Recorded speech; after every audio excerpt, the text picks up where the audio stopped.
abusive relationships, and we propose a complete abolishment of the foster care system.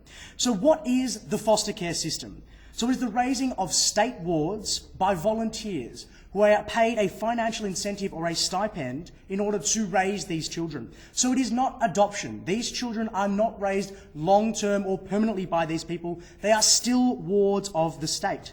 So what would we replace this system with? We would replace it with establishing networks of state homes. Homes run by the state and filled with people who are professionals who look after these children.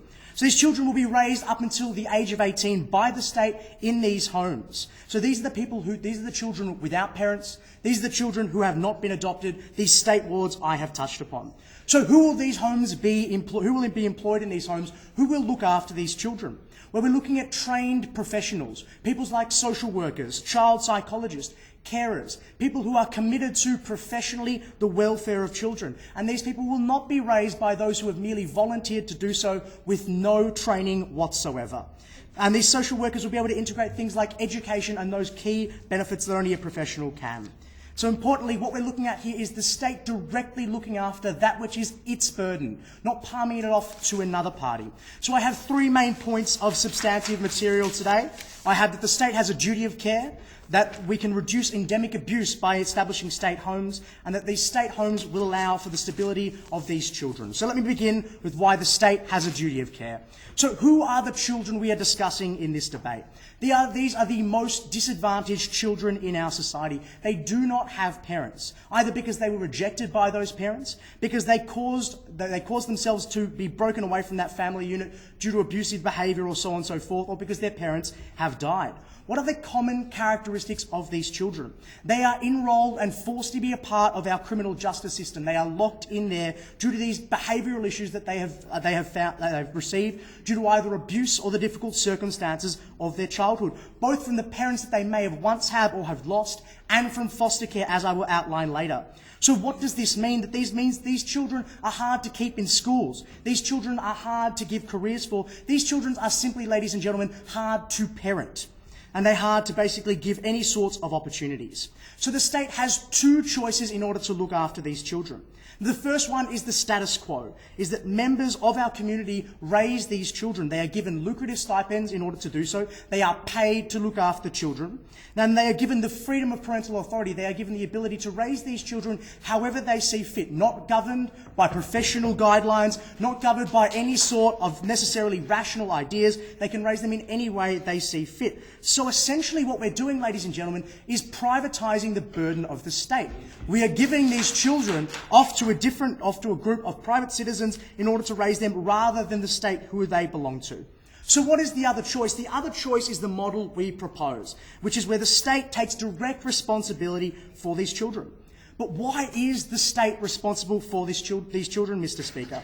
Now, the first reason is that the state, to some degree, has caused their current issues. So due to policy directions such as certain taxations and the failures of welfare, the state has caused, to a degree, many of the terrible circumstances of these children. And focusing on that idea of welfare, by not intervening properly, the state has allowed the abuse of the foster care system, which I will detail in a moment, and allowed this system with little checks or balances to allow these abuses to happen.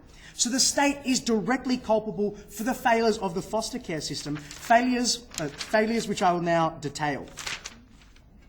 Actually, no, I will do something else. So why has the state done this? So why did the state allow these people to be in this foster care system? It is because of the misleading ideal that the family unit is the best method to raise a child. It's based on this idea of traditional notions that the nuclear family or the family general is the best place to raise a child. It is based on the idea that parents are naturally good and having a parent is a good thing because they will look out for the benefit of the child. But what the state has failed to realise is this is not the perfect nuclear family. It is rather people being placed into care, in a short-term care, in a place that does not give stability nor any sort of professional benefits.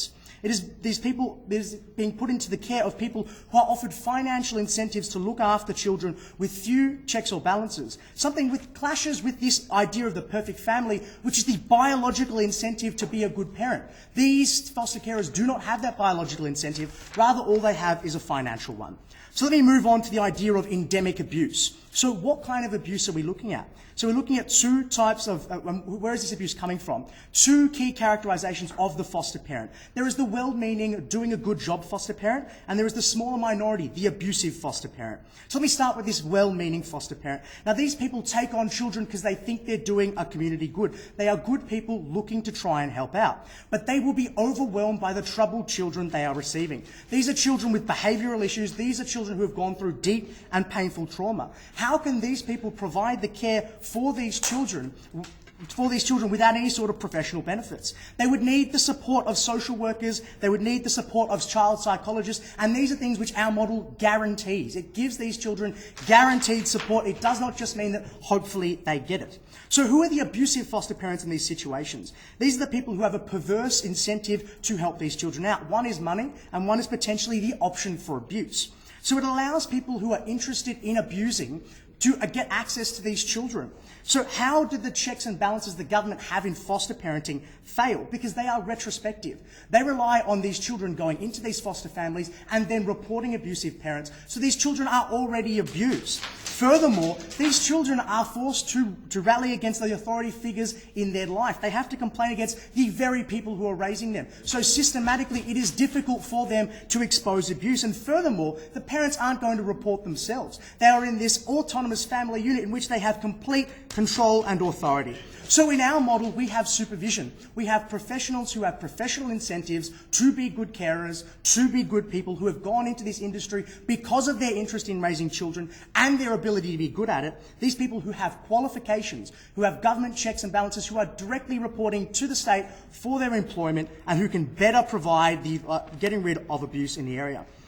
So what happens even if the checks and balances of the government work, even if that they're perfect and everything works out? Well, not everyone who is an abuser has been caught for abuse so far. So we can't trust the idea that the government won't give these children to people who will never abuse. The system provides a cover for these people.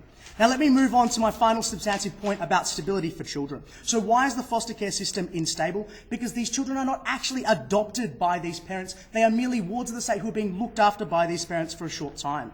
If they fail to find intimacy within their family, they will act out. If the parents find to fail intimacy with the children, they will not necessarily be gaining the desire they're looking for, and they may opt out of this option.